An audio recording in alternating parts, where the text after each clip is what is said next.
നമുക്ക് അവകാശപ്പെട്ട 1400 കോടിയിലധികം രൂപ വേണ്ടെന്ന് വെച്ച് നമ്മുടെ കുട്ടികളെ പ്രതിസന്ധിയിലാക്കാൻ ഈ സർക്കാരിന് സാധ്യമല്ല. PM ശ്രീ ധാരണാപത്രത്തിൽ ഒപ്പിടുമ്പോഴും കേരളത്തിൻ്റെ പൊതുവിദ്യാഭ്യാസത്തിൻ്റെ നട്ടെല്ലായ മതനിരപേക്ഷ ജനാധിപത്യ ശാസ്ത്രീയ ഉള്ളടക്കത്തിൽ ഒരു വിട്ടുവീഴ്ചയും ഉണ്ടാകില്ല എന്ന് കേരളത്തിലെ ജനങ്ങൾക്ക് ഉറപ്പു നൽകുന്നു. ഈ ഉറപ്പ് നൽകുന്നത് കേരളത്തിൻ്റെ വിദ്യാഭ്യാസ മന്ത്രി വി ശിവൻകുട്ടിയാണ്.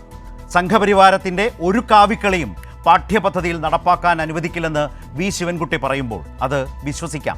പറയുന്നത് ശിവൻകുട്ടിയാണ്. പിണറായി സർക്കാരിൻ്റെ ഉറപ്പാണ് മന്ത്രിയിലൂടെ നമ്മൾ കേൾക്കുന്നത്. ബിനോയ് വിശ്വത്തിനും അത് ബോധ്യപ്പെട്ടു. പിന്നെ ഒരു ചോദ്യമേ ഉള്ളൂ, PM ശ്രീയിൽ ഇപ്പോൾ എന്തുകൊണ്ട് ഒപ്പുവെച്ചു? പൊതുവിദ്യാഭ്യാസത്തിൻ്റെ നട്ടലായ സമഗ്ര ശിക്ഷ കേരളയ്ക്ക് അവകാശപ്പെട്ട 1158 കോടി 13 ലക്ഷം രൂപയാണ് മോദി സർക്കാർ തടഞ്ഞുവെച്ചത്.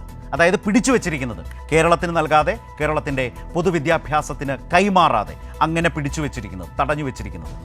ഇത് ആരെയാണ് ബാധിക്കുന്നത്?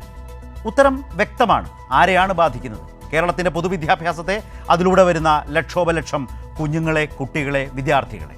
അത് വലിയ ചോദ്യമല്ലേ? പക്ഷേ മാധ്യമങ്ങൾ അത് കാണില്ല. പലരും ചോദിക്കുകയുമില്ല. പലർക്കും ഇത് CPIM CPI ഭിന്നത മാത്രമാണ്, സർക്കാരിനെതിരായ വിവാദ വാർത്ത മാത്രമാണ്. സംഘപരിവാറിനെ ചെറുക്കാൻ കേരളത്തിൽ ഇടതുപക്ഷത്തിനല്ലാതെ ആർക്കാണ് കഴിയുക? ഇടതുപക്ഷം ശക്തമല്ലാത്ത കോൺഗ്രസ് സംസ്ഥാനങ്ങളിലെ സ്ഥിതി മാത്രം മതി, അത് മാത്രം നോക്കിയാൽ മതി ഉത്തരം കിട്ടാൻ.